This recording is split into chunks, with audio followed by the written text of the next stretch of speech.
La insuficiencia cardíaca está, no avanzó, ¿por qué no avanzó? Voy a poner un tantito, aquí está.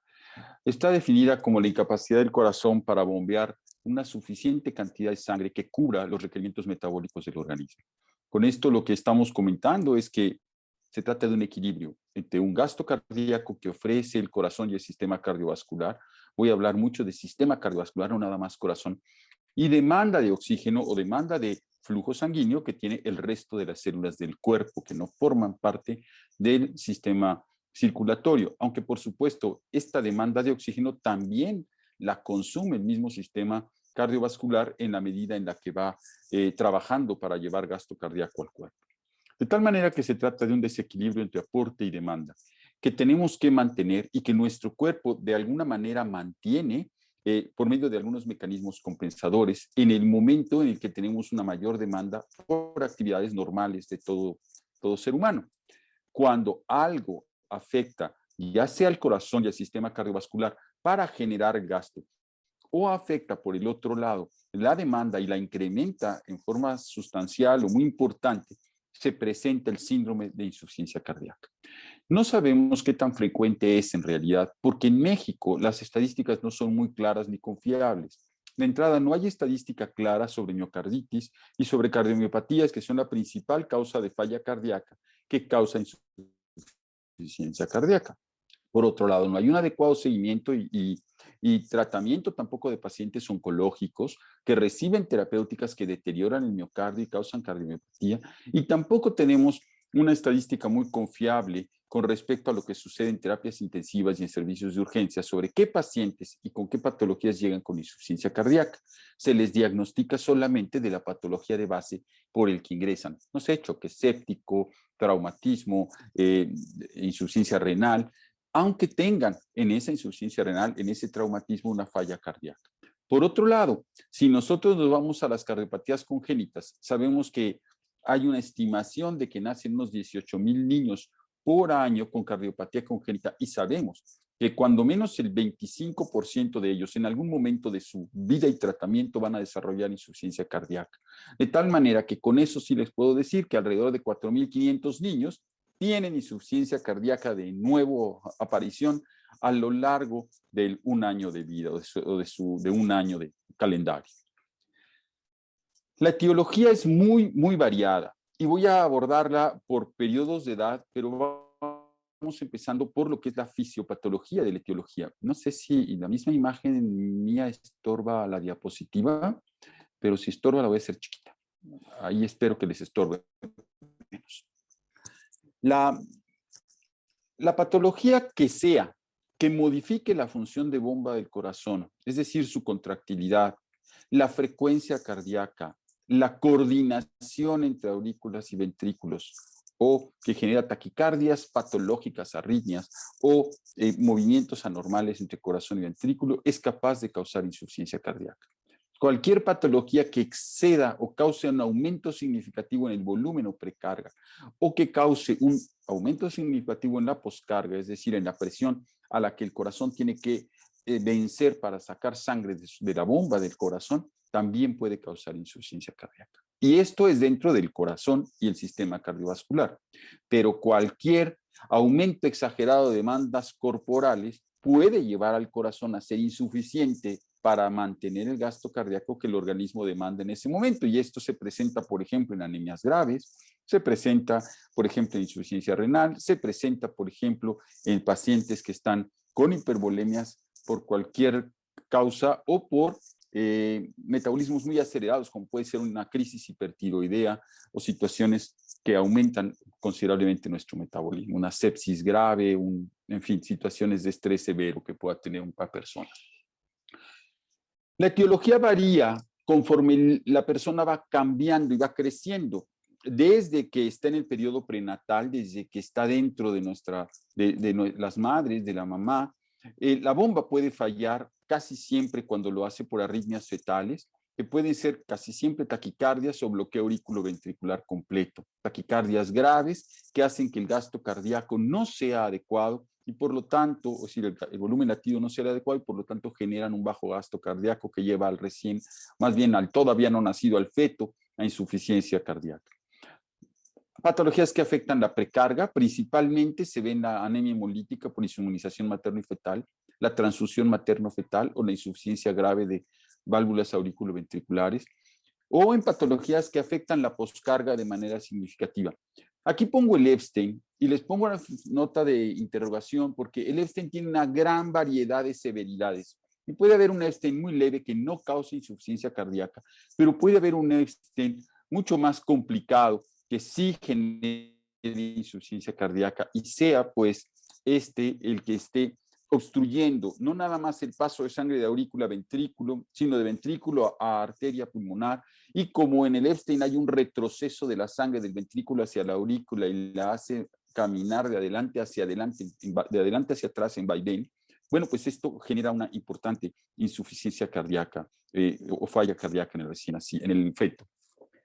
En el recién nacido, posterior al nacimiento, las causas de insuficiencia cardíaca se parecen mucho. Las arritmias, la asfixia neonatal que causa isquemia miocárdica transitoria, la sepsis, las infecciones adquiridas ya sea in útero o posteriores al nacimiento, sobre todo en prematuros, pueden condicionar un incremento significativo en el gasto cardíaco y afectar por los factores depresores de miocardio que se generan durante los procesos inflamatorios e infecciosos de la sepsis, la función de la bomba, la hipoglicemia, la hiperglicemia o la hipocalcemia, que pueden ser factores metabólicos que modifican la función del corazón.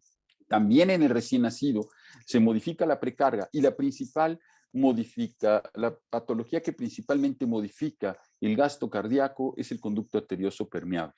El corazón izquierdo hipoplásico también lo puede hacer, habitualmente no lo hace en el primer día de vida, pero esta sobrecarga está relacionada no nada más a la aumento de volumen que le llega al ventrículo derecho en el corazón izquierdo hipoplásico, sino también a lesiones obstructivas propias del corazón izquierdo hipoplásico, y por eso le puse un color más moradito, mezclando un poquito estas dos áreas de acción. La C y B, el canal atrioventricular, son patologías que cuando son muy graves, es decir, defectos muy grandes, con gran insuficiencia valvular en el caso del canal, pueden llevar a insuficiencia cardíaca desde el periodo neonatal. Habitualmente se presentan más en la lactancia. Y la conexión o drenaje anormal de venas pulmonares, sobre todo cuando hay obstrucción en el colector, genera también alteraciones en la poscarga y alteraciones en la precarga que llevan a los pacientes a la insuficiencia cardíaca. La anemia por inmunización sigue siendo un factor capaz de causar insuficiencia cardíaca en el periodo neonatal.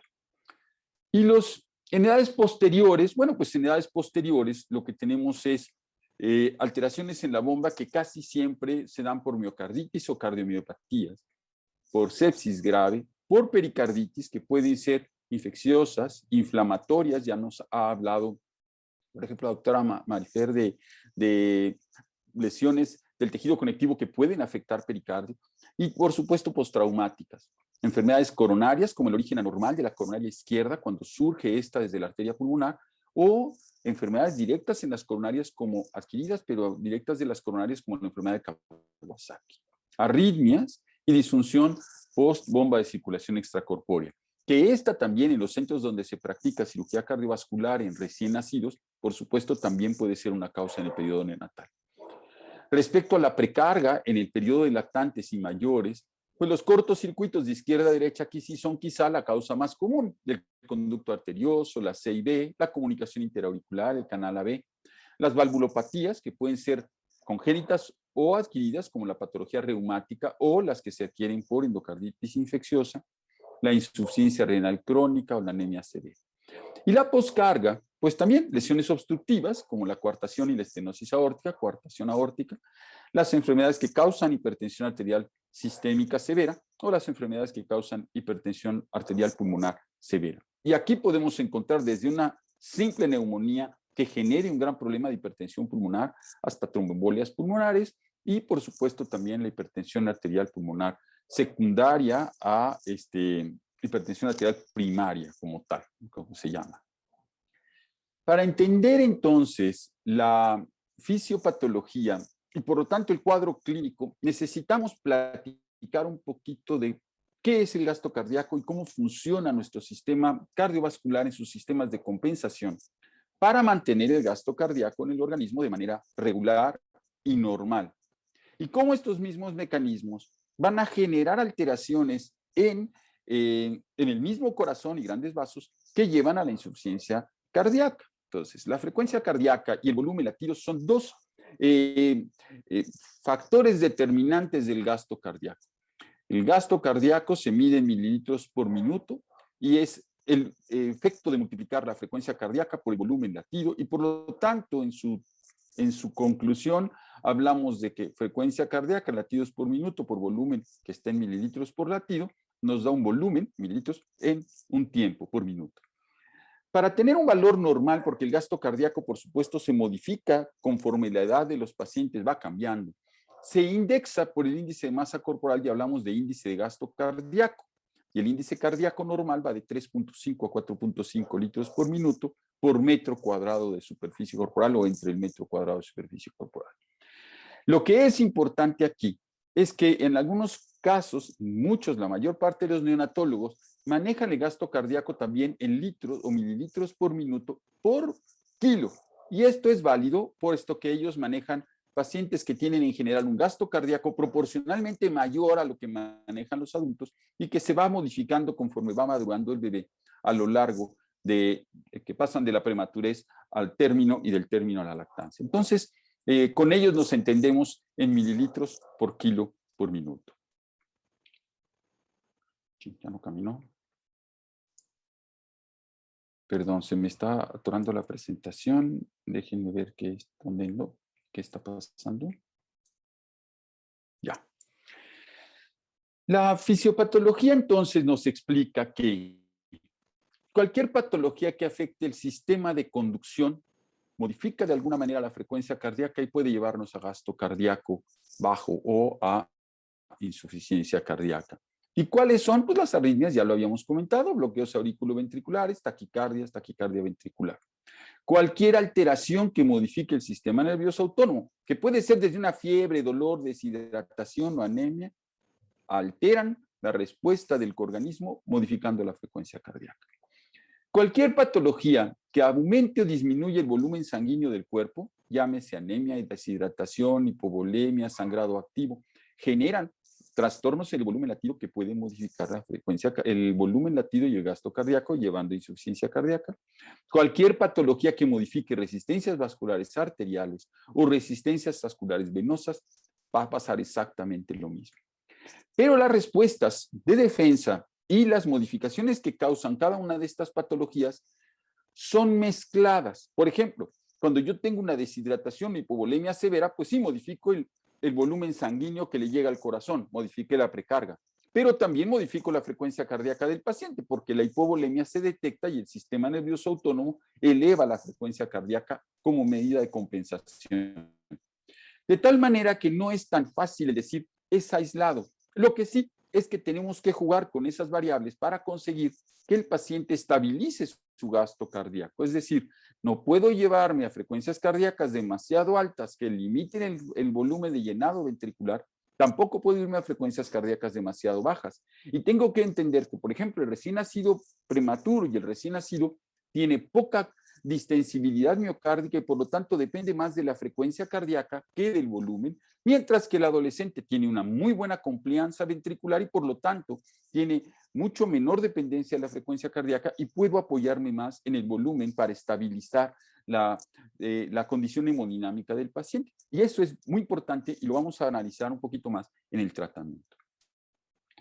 En todos los casos, la falla en la bomba es casi como que le ahoguen la mula de 6, o sea, ya no hay remedio. En el momento que tenemos una falla de bomba, la insuficiencia cardíaca se presenta y la solución va a ser, por supuesto, resolver esa falla de bomba.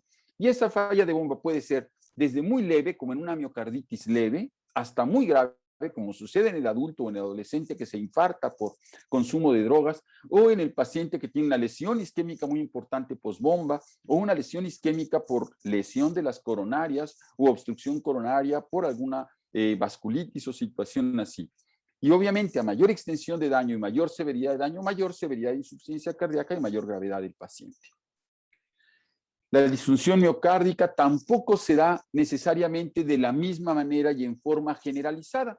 a veces tenemos alteraciones que se presentan solamente en la precarga, en la relajación de los miocitos y y les llamamos nosotros falla diastólica, o a veces tenemos lesiones que son más bien en las resistencias vasculares periféricas o en la contractilidad de los miocitos que no se contraen con suficiente fuerza o capacidad y generan lesión sistólica o alteración sistólica. Pero finalmente, las lesiones diastólicas impactan sobre la sístole y la sístole sobre la diástole, de tal manera que se establece un círculo vicioso en el que hay alteraciones en ambas partes que llevan a la insuficiencia cardíaca. La disfunción diastólica, la disfunción sistólica son simples divisiones que, si bien son reales, no son útiles académica y terapéuticamente para decidir qué tipo de tratamiento podemos ofrecer con mayor eficacia ante una insuficiencia cardíaca. La sincronización del movimiento cardíaco es fundamental. Donde no hay sincronía del movimiento cardíaco, difícilmente vamos a encontrar un adecuado gasto y, por supuesto, la distribución del gasto cardíaco, pues también se va a presentar de manera normal o anormal cuando hay cortocircuitos o cuando tenemos procesos infecciosos tipo sepsis que son muy graves y la distribución del gasto cardíaco se altera. Una vez que se establece esta desbalance entre la demanda y la oferta, empiezan a entrar los que llamamos mecanismos compensadores, que clasificamos en 3 grandes grupos: dilatación e hipertrofia ventricular, alteraciones o modificaciones en el sistema neurohormonal, la remodelación miocárdica, que puede llevar en la forma crónica a la muerte celular y a la fibrosis del miocardio. Voy a ir analizando cada una de ellas en particular y vamos separando. La dilatación e hipertrofia ventricular se presenta principalmente cuando tenemos un aumento en la precarga. Hay un exceso de volumen que llega al corazón o el corazón es incapaz de bombear adecuadamente la sangre y entonces empieza a acumular volumen, primero en aurículas y ventrículos, cuando es falla derecha en el ventrículo derecho, cuando es izquierda del lado izquierdo, o a veces en las 4 cavidades, las 2 aurículas y los ventrículos. Eso distiende las fibras miocárdicas y la distensión de las fibras miocárdicas hace que se active el principio o ley de Frank Starling, que dice que cuando yo aumento el volumen, vamos tantito a la gráfica, el volumen diastólico, la precarga del corazón, yo consigo un aumento de contractilidad y por lo tanto también un aumento del volumen que se expulsa y puedo entonces tener más eficiencia del corazón conforme voy aumentando la precarga.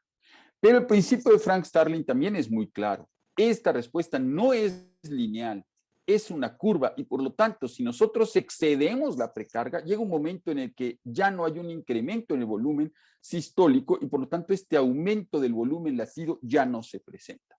Y también cuando tengo un miocardio dañado por cualquier razón, llámenle miocarditis, hipoxia, isquemia, contusión postbomba, traumatismo, en el momento que yo tengo un miocardio dañado, la respuesta a esta precarga ya no aplica de la misma forma que en el corazón sano.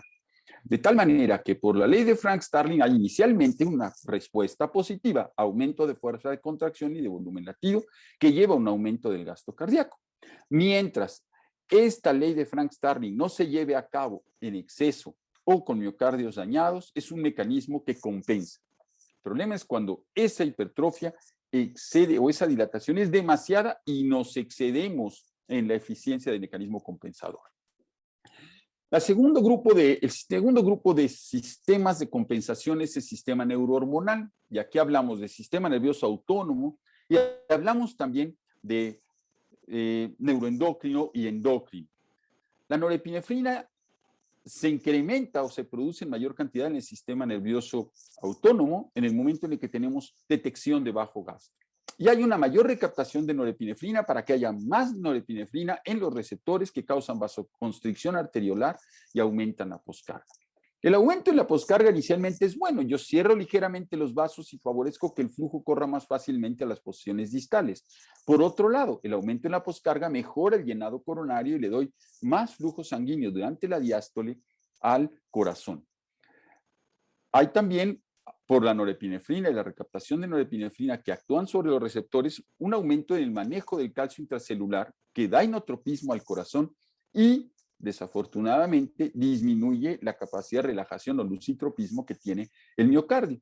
Aumentan así el gasto energético y el consumo de oxígeno del miocardio. De tal manera que esta vasoconstricción y modificación en el calcio intracelular inicialmente es buena, pero cuando ya el consumo de oxígeno miocárdico incrementa demasiado, se vuelve negativa. La regulación de receptores beta se presenta porque se saturan estos receptores beta en el miocardio y empiezan a actuar de manera inapropiada. Esta desregulación de receptores beta puede generar incluso arritmias y, por supuesto, induce la hipertrofia miocárdica. Otro factor neurohormonal importante es la liberación de renina por parte del riñón. Cuando el riñón tiene poco flujo sanguíneo, empieza a generar renina que finalmente libera o hace que la angiotensina se vuelva angiotensina 2 y también libera aldosterona. La liberación de angiotensina 2 y de renina libera norepinefrina, me regreso un poquito a lo que vimos acá, causa severa vasoconstricción, la angiotensina 2 es un severo vasoconstrictor o un fuerte vasoconstrictor, libera aldosterona que retiene sodio y por supuesto retiene agua y por lo tanto esta retención nos aumenta la precarga y tendríamos que regresar al mecanismo de Frank Starling en el que si excedemos ese incremento en la precarga, pues también le damos en la torre al corazón. Y la aldosterona que causa finalmente, y ya está demostrado en estudios claros, que causa por sí misma hipertrofia miocárdica, muerte de los miocitos y sustitución de estos por tejido fibroso. Entonces, lo que inicialmente nos sirvió puede terminar generándonos más problemas. La vasopresina es una hormona que se secreta en la hipófisis. La neurohipófisis libera vasopresina que funciona como un retentor de líquidos, que es la que llamamos hormona antidiurética, y es un vasoconstrictor. Tiene la virtud la vasopresina de que favorece también un poco de aumento de llenado coronario y contractilidad miocárdica, si es ligeramente inotrópica, y por otro lado, en esta vasoconstricción que genera, inhibe la extravasación del agua o del líquido de la sangre hacia los tejidos. Y por lo tanto se utiliza, por ejemplo, de manera artificial en los pacientes con choque séptico o en los posoperados de cirugías de corazón y ventricular tipo Fontan. Y el péptido natriurético auricular, que se libera por la distensión de las aurículas y de los ventrículos, que modula los mecanismos compensadores. El péptido natriurético auricular es realmente un mediador que permite que estos... ¿Por qué? Porque es un poco vasodilatador, tiene un efecto favorecedor del lucitropismo, disminuye la respuesta excesiva de la norepinefrina y epinefrina y también es diurético y favorece que haya una disminución en la precarga. Entonces, tener un péptido natriurético auricular elevado, por un lado es diagnóstico, porque se eleva muy rápidamente en cuanto distendemos las células del miocardio, y por otro lado es terapéutico, como evitando que el sistema cardiovascular exagere en sus respuestas de compensación. El último grupo de mecanismos compensadores es la remodelación miocárdica. Inicialmente, nuevamente es positiva porque hay ligera hipertrofia y aumento del volumen ventricular. Es como cuando vamos al gimnasio y hacemos que nuestros músculos crezcan de manera aeróbica y tienen muy buena circulación y todo funciona de maravilla. Sin importante engrosamiento muscular o pérdida de elasticidad, se favorece la ley de Starling y la ley de Laplace se mantiene tranquila. La ley de Laplace, les platico porque no es un concepto que tengamos todos en la cabeza, dice que cuando yo tengo una cavidad, una arteria o el corazón, y el diámetro de la cavidad es pequeño, la tensión que necesito para levantar la presión dentro de esa cavidad, la tensión que tengo que hacer sobre esas paredes es menor que cuando el diámetro es grande. Es decir, es más fácil mantener la presión sobre vasos no muy gruesos o sobre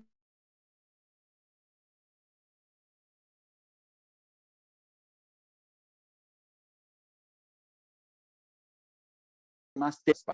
Entonces, mientras detecte significativamente exceda la ley de Starling y mantenga la ley de Laplace en orden, el corazón va a estar contento.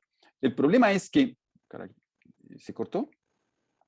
El problema es que cuando se hace crónica, la excesiva hipertrofia y el endurecimiento miocárdico hacen un mayor consumo de oxígeno, muerte, fibrosis miocárdica, disminuye la contractilidad y extensibilidad y falla.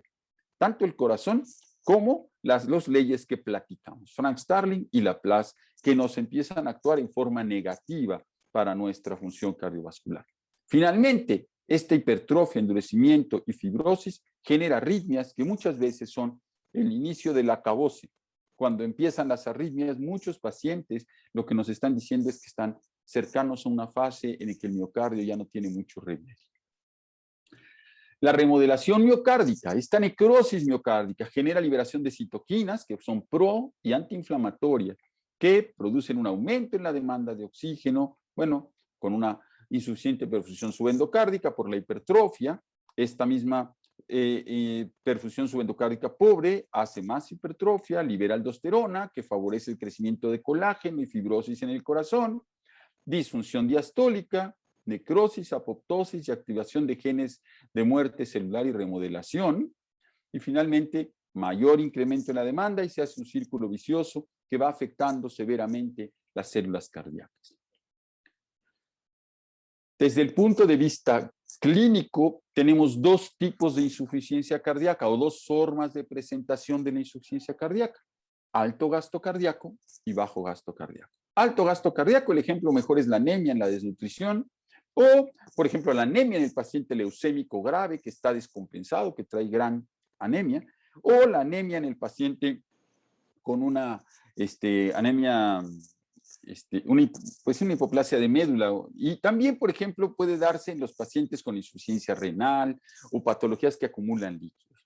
El bajo gasto cardíaco se presenta más bien en el paciente que tiene un choque cardiogénico o un choque séptico. Y la diferencia entre estos dos no es fácil. Tanto intensivistas como cardiólogos le batallamos para saber en qué lado andamos. Tenemos muy buenos marcadores de infección y también sabemos que el péptido natriurético auricular nos puede ayudar a diferenciar un poco las cosas, pero el eco, la evaluación clínica y la respuesta que va teniendo el paciente al tratamiento es determinante. Y sobre todo, tener una amplia capacidad de sospecha o de, pues sí, sospechosismo clínico para poder tener de alguna manera, anticipar de alguna manera lo que puede estar pasando y tratarlo oportunamente para compensar de esa forma nuestra insuficiencia cardíaca o la insuficiencia cardíaca de nuestro paciente. En todos los casos, cuando hay insuficiencia cardíaca, hay como constante aumento de la presión telediastólica ventricular,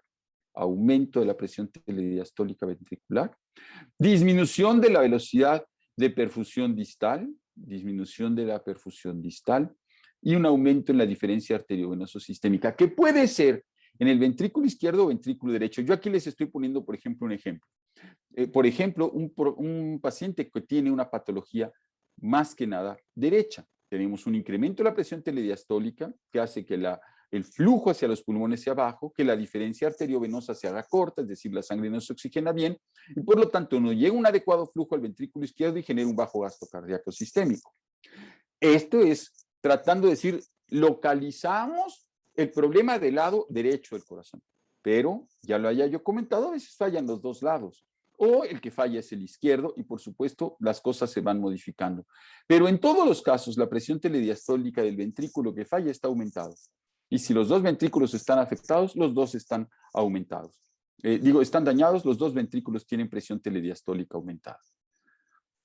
Cuando nosotros tenemos entonces cualquier causa de insuficiencia cardíaca que aumente la demanda, que haga que el gasto cardíaco disminuya o que falle la bomba, tenemos entonces primero elevación telediastólica ventricular, ya lo comentamos, que se expresa como un incremento en la presión media de aurícula derecha y aurícula izquierda, aumento en la PVC o en la PVA, penosa venosa de aurícula izquierda, aumento de aldosterona, acumulación de sodio y agua y edema pulmonar. Por otro lado, cuando tenemos disminución de la presión de perfusión distal, también el riñón lo resiente, genera una respuesta que eleva la renina-angiotensina-aldosterona. Hay un incremento de angiotensina 2, que es un severo vasoconstrictor periférico y que aumenta las resistencias periféricas. Con un aumento en la diferencia, hay una disminución en la velocidad del flujo y un aumento en la diferencia arteriovenosa de oxígeno, que se está dando porque la sangre fluye muy despacio por los tejidos y hay mucho tiempo para que el tejido extraiga el oxígeno que necesita. De tal manera que Es como decir que tenemos un incremento en la demanda de oxígeno tisular que hace que haya una mayor diferencia entre la sangre de la arteria, del capilar arterial y del capilar venoso. Y bueno, a largo plazo, la remodelación que genera la aldosterona del miocardio y la hipertrofia. Por el otro lado, hay un aumento de noradrenalina y adrenalina. Esto es por receptores carotídeos que elevan esta respuesta adrenérgica con vasoconstricción periférica. El aumento en el péptido natriurético auricular se presenta como un modulador de todos ellos, tratando de evitar la exageración, digámoslo así, de la respuesta de mecanismos de compensación. Grábense un poquito este dibujito. Yo sé que está complejo, pero aquí voy a insertar las razones por las que damos cada uno de los tratamientos en las siguientes diapositivas. La insuficiencia cardíaca se puede presentar, como ya lo vimos, de manera aguda o crónica. No es lo mismo el paciente que hace una falla posbomba o el paciente que hace una miocarditis aguda severa que el paciente que tiene una insuficiencia renal que va dañando el miocardio o un tratamiento de quimioterapia que va dañando el miocardio y genera una insuficiencia cardíaca crónica. Pero en todos los casos, la presentación se va a determinar por la edad del paciente, la cronicidad de la enfermedad, la etiología de la insuficiencia cardíaca, ya mencionamos, la causa no es lo mismo tener una sepsis que tener una lesión miocárdica isquémica, una falla franca de bomba. Las cámaras involucradas en la falla cardíaca, lo veíamos en el esquema que les mostré en las diferencias arteriovenosas, y la severidad y extensión o deterioro de la función cardíaca, extensión del deterioro de la función cardíaca. Los factores determinantes generan básicamente tres formas de manifestación clínica: congestión venosa, disminución de gasto cardíaco, aumento de la diferencia arteriovenosa, que pueden ir desde pacientes con muy pocos síntomas o prácticamente asintomáticos hasta pacientes en estado de choque severamente afectados con una gravedad muy grande. Y las manifestaciones clínicas finalmente van a relacionarse con estos factores que mencionamos aquí: congestión, disminución y aumento, congestión de venosa, disminución de gasto cardíaco y aumento en la diferencia arteriovenosa. La congestión venosa pues se expresa por disnea, polipnea, tos, hipersecreción bronquial, sibilancia, hiporexia, distensión abdominal, intolerancia a la vía oral, vómitos. La disminución del gasto cardíaco por oliguria, dificultad respiratoria, astenia dinamia, irritabilidad o indiferencia, pulsos débiles, palidez, incluso cianosis periférica si es muy grave. Y las manifestaciones de la amplia diferencia atrioventricular de oxígeno, pues va a ser la palidez, la piel moteada y marmórea, la cianosis, la sudoración fría de la piel, que es una sudoración incluso pegajosa y es abundante, pulsos débiles, polipnea, dificultad respiratoria, a veces acidosis respiratoria y metabólica, acidosis, retención de CO2 y lactato sérico en la gasometría. Por supuesto, saturación venosa de oxígeno disminuida. Estos parámetros, lactato y saturación venosa de oxígeno disminuida, son a veces parámetros muy útiles en el recién nacido para evaluar que también tenemos el gasto cardíaco de los pacientes, sobre todo aquellos que son operados de patologías muy complejas como el corazón izquierdo hipoplásico o la transposición de grandes arterias. En la historia clínica, en términos generales, podemos decir que una taquipnea con esfuerzo respiratorio, con alteraciones en los patrones de alimentación, con apatía o baja respuesta a estímulos ambientales, el niño que no quiere jugar, que prefiere estar sentado, que no, aunque sea crónico y aunque sea poco a poco, nos está hablando de insuficiencia cardíaca, la taquicardia o taquipnea en reposo, hepatomegalia, los edemas o estertores crepitantes que se dan en preescolares, escolares y pacientes adultos. A veces los estertores los podemos oír también en el periodo neonatal. Para lograr hacer una clasificación de la severidad de la insuficiencia cardíaca y también una medición de qué tanto progresan los pacientes con el tratamiento que ofrecemos, la New York Heart Association, hace un montón de años, describió una clasificación en 4 grados, estadios de clase funcional o clases funcionales 1, 2, 3 y 4. 1 es el paciente asintomático, aún durante el esfuerzo, es prácticamente asintomático, pero ya con fallas demostradas en ecocardiografía o en la radiografía o en laboratorio. 2, síntomas leves durante la actividad física. 3, marcada limitación en actividad física ordinaria. Y 4, en reposo.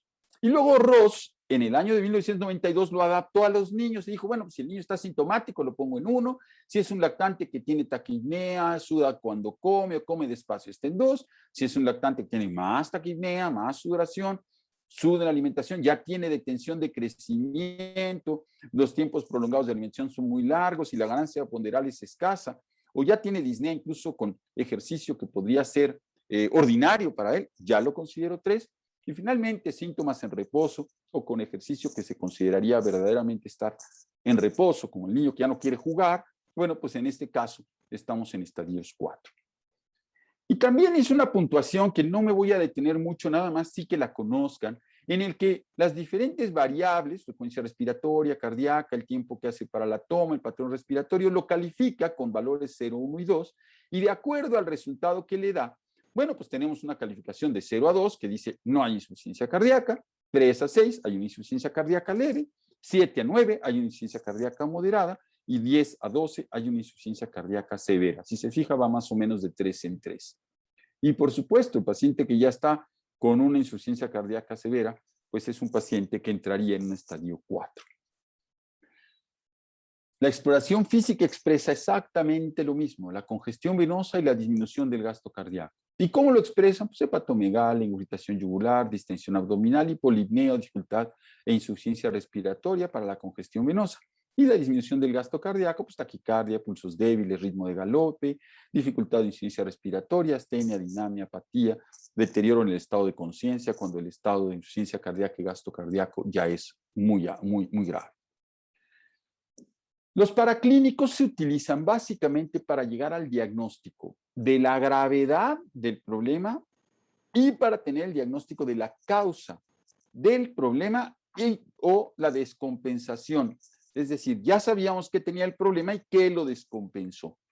Y esto es importante porque el diagnóstico de insuficiencia cardíaca es clínico. La radiografía, el ecocardiograma, el electrocardiograma nos sirve para ir determinando dónde está el problema. En la radiografía, pues descartamos patología pulmonar, evaluamos el índice cardiotorácico, la forma de la silueta cardíaca y vemos si no hay lesiones patológicas en el pulmón.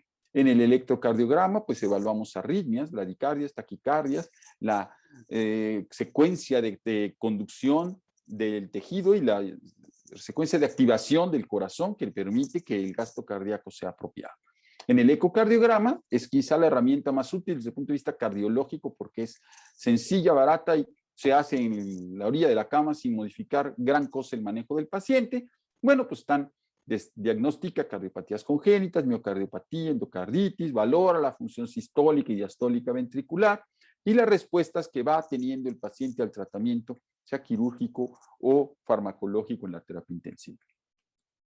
El cateterismo cardíaco nos sirve también cuando hay necesidad de toma de presiones o biopsias, por ejemplo, en el caso de miocarditis severas o en el caso de los pacientes post-trasplante. Es diagnóstico y terapéutico en caso de lesiones severas y también digo terapéutico porque cuando tenemos lesiones como coartación aórtica severa, estenosis aórtica grave o lesiones como estenosis pulmonar severa, nos permite cerrar conductos arteriosos o hacer un proceso terapéutico que libere la causa de la insuficiencia cardíaca y con esto mejorar considerablemente al paciente. La angiotomografía nos es útil para conocer la anatomía y distribución de coronarias y lesiones vasculares o pulmonares fuera del área de visión del ecocardiógrafo. Y la resonancia magnética nuclear, pues no nada más anatomía y función del anatomía, perfusión y función del corazón, sino también si hay inflamación, fibrosis, como en el caso de miocarditis, cardiomiopatías, displasias arritmogénicas del corazón, que nos permite, del ventrículo derecho, que nos permite en la resonancia definir con mucha precisión y hacer diagnósticos, pues con menos agresión para el paciente.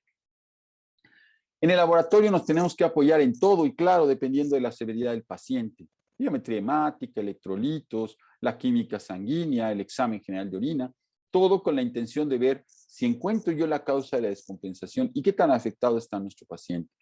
Las pruebas de función hepática se alteran por la congestión propia que se da en el hígado y hay elevación de bilirrubinas en ocasiones, no muy elevada. Fosfatasa alcalínica, esta se eleva muchísimo y se eleva con bastante facilidad. DHL, TGA, TGO, TGP, TGO.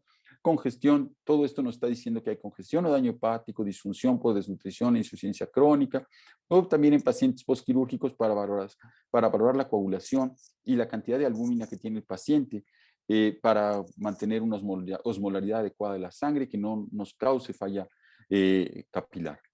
El peto natriótico auricular, que decíamos que es casi que terapéutico, lo genera el organismo de manera habitual, correlaciona con la severidad de insuficiencia cardíaca y da niveles, y se habla de que niveles mayores de 80 picogramos por mililitro en niños es diagnóstico de insuficiencia cardíaca congestiva.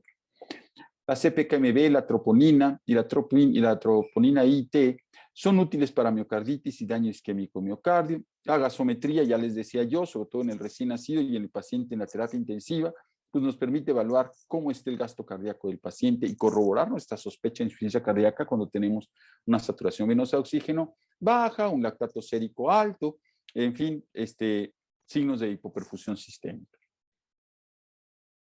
Las demás pruebas de función tiroidea, tenemos sospecha de hipotiroidismo, estudios diagnósticos para infecciones, paneles virales, cultivos, la valoración de metabólica en el caso de pacientes en que tenemos sospecha de enfermedades de depósito que afectan el miocardio, pues todas estas sirven para darnos una idea de qué está pasando.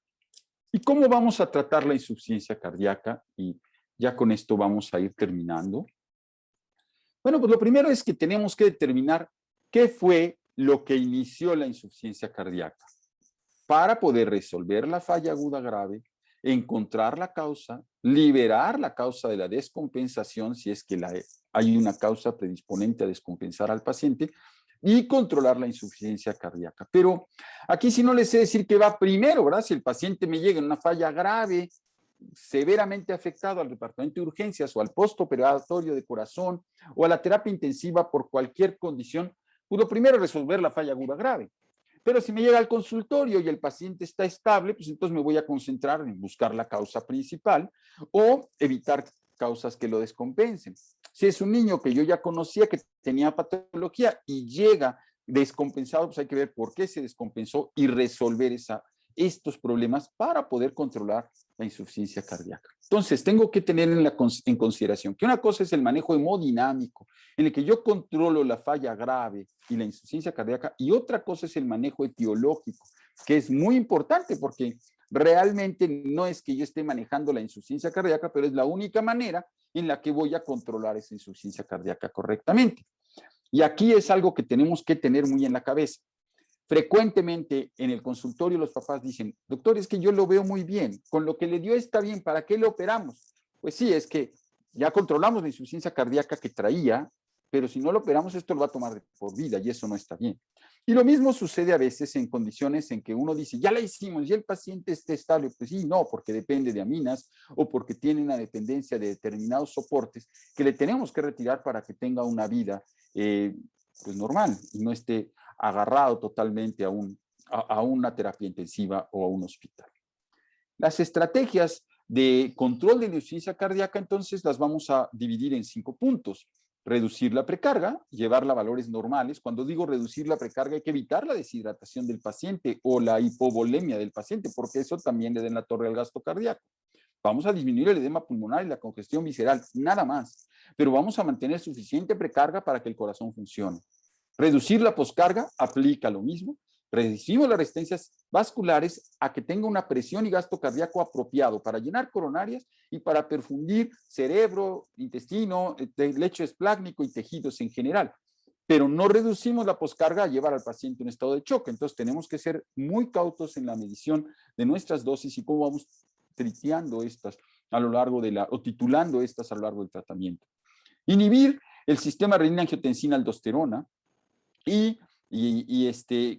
otros factores neurohormonales que sabemos que se presentan, dar soporte inotrópico y lucitrópico. Fíjense cómo hablo de los dos soportes, porque a veces es preferible dar soporte lucitrópico, es decir, un inodilatador, como puede ser la milrinona, que dar un inotrópico, como puede ser la dobutamina o la dopamil, y disminuir la demanda metabólica del organismo, y esto habitualmente lo hacemos en las terapias intensivas, pues con el reposo, sedación e intubación incluso del paciente, y en el paciente ambulatorio, pues pidiéndole que no practique deporte, que esté tranquilo, que se mantenga haciendo actividad física de acuerdo a cómo él se sienta, que no lleva al paciente a la fatiga.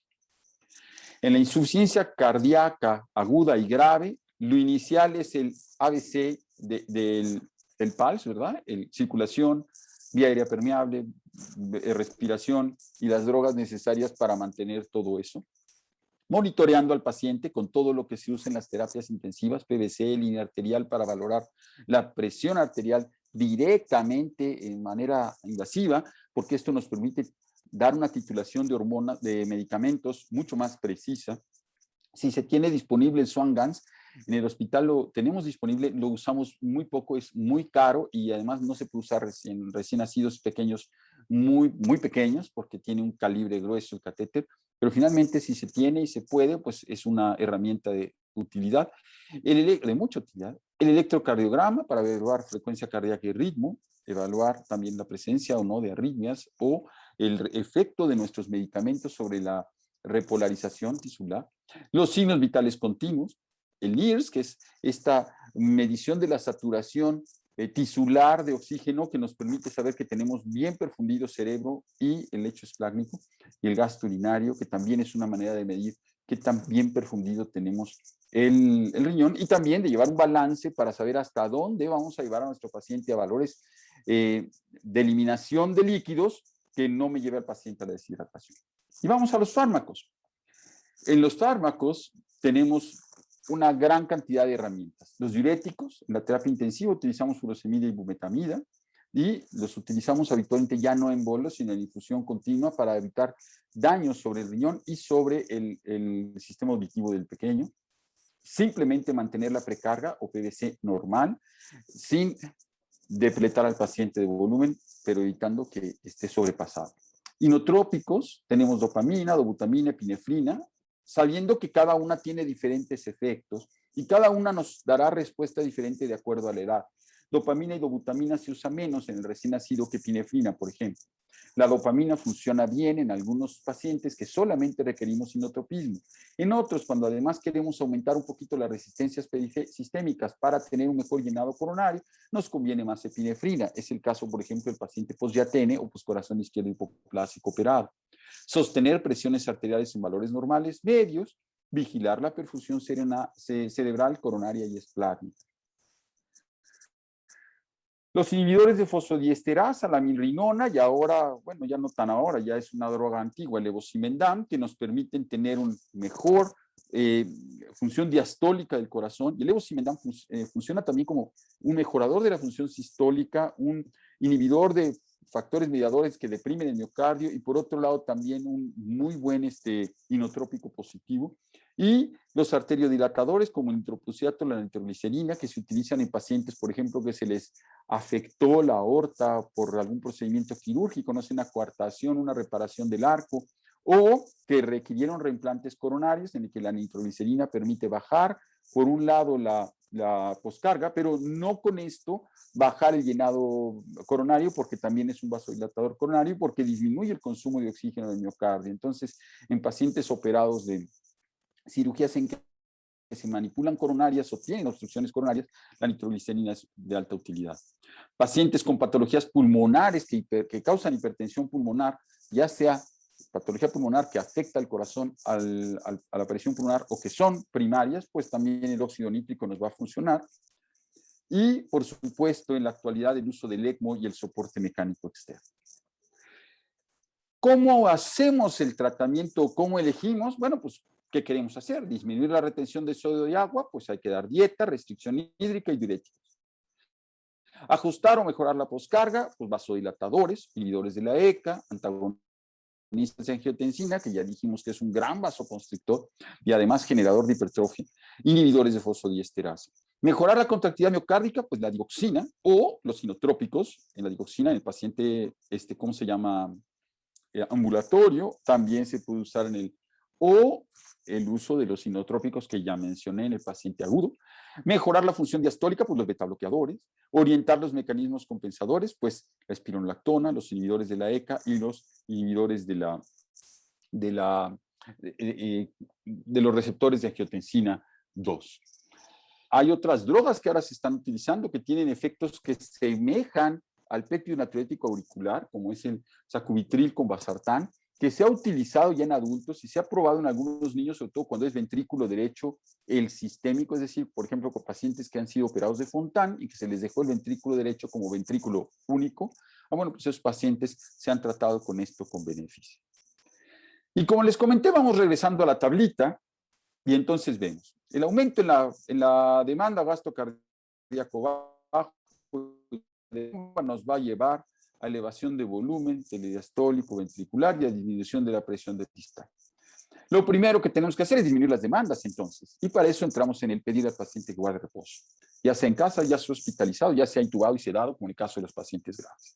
Por otro lado, tenemos que regular el aporte de líquidos de la dieta, el aporte de sodio de la dieta, aunque debo reconocer que en los recién nacidos y pacientes lactantes, y en general los niños, que no tienen una patología que dependa de la restricción de sodio, lo que hacemos más bien es aumentar el consumo calórico. Un niño con un gran cortocircuito y gasto cardíaco aumentado puede consumir hasta un 60% más calorías por kilo que las que consume una persona sana, de tal manera que en vez de tener 100 calorías por mililitro por cada 100 mililitros de agua consumida, que es lo que sería el aporte energético necesario para una persona sana, pues no, en estos pacientes tenemos a veces que subirlos a 160 mililitros por kilo, calorías por kilo para lograr un equilibrio nutricional. Y si esto no se logra simplemente con la dieta, a veces tenemos necesidad de meter sonda y de manejar alimentación por sonda, o a veces es necesario, si la vía enteral no es apropiada, manejar nutrición parenteral o una mezcla de las dos para evitar la desnutrición del paciente y mejorar su aporte nutricional.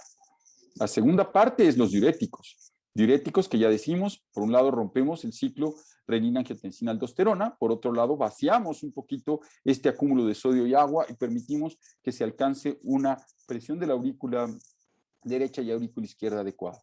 Lo tercero son los sinotrópicos. Los sinotrópicos nos van a permitir hacer que la bomba deje de fallar o falle menos. Y por otro lado, nos va a permitir también romper un poquito estos medicamentos, estos mediadores que favorecen la hipertrofia o favorecen o destruyen el lusitropismo del paciente. También los dilatadores que nos van a ayudar a bajar la poscarga y en estos dilatadores podemos utilizar, ya decíamos, nitroprusiato, nitroglicerina en la terapia intensiva o los inhibidores de la ECA para el paciente o inhibidores de la angiotensina 2, de los receptores de angiotensina 2, antagonistas de receptores de angiotensina 2 para evitar el incremento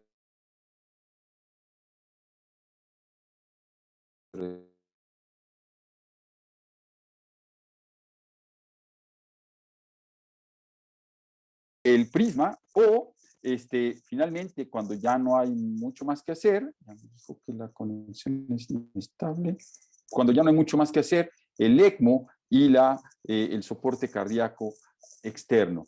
Y esto es importante, el soporte cardíaco externo nos va a permitir transitar a un tratamiento más definitivo o regresar con la recuperación del miocardio o del tejido pulmonar o de la patología de origen que haya causado la descompensación, regresar al paciente a una vida más o menos aceptable o adecuada.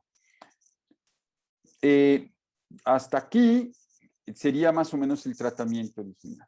Yo creo que un mensaje que nos debe de quedar, dado lo complejo del tema, es que no estamos solos en el bosque de los problemas, sino que tenemos que considerar que la medicina actual es una medicina en equipo. Yo no me siento con la capacidad de trabajar pacientes en el consultorio que en la terapia intensiva que en el quirófano.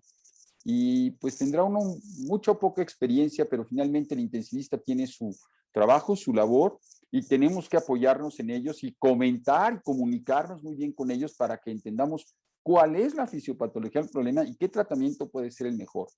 Y lo mismo pasa con el pediatra cuando estamos comentando, bueno, porque no crece, bueno, vamos a aumentar la demanda la oferta de alimento, vamos a manejar estos medicamentos, sugiero hacer este otro cambio, de tal manera que el paciente se mantenga en las mejores condiciones. El electrofisiólogo, el médico de deporte o el médico de rehabilitador, los médicos que hacen cardiología nuclear y hacen estudios de resonancia magnética y que hacen tomografía y todo lo que es imagen, tenemos que complementarnos para llegar a los diagnósticos y para ofrecer un tratamiento correcto.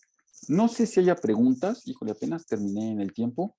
No sé si haya preguntas o dudas o algo que quisieran comentar.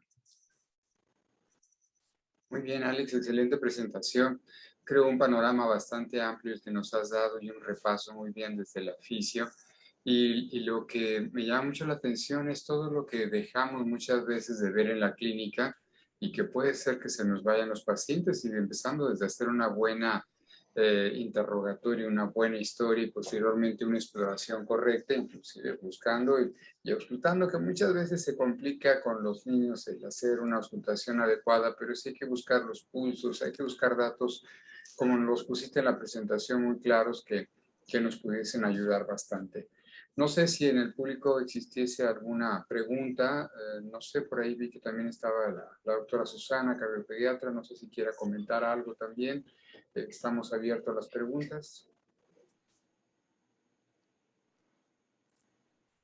O comentarios, digo, si hay algo que pudiera complementarse, porque igual no tiene uno la última palabra jamás.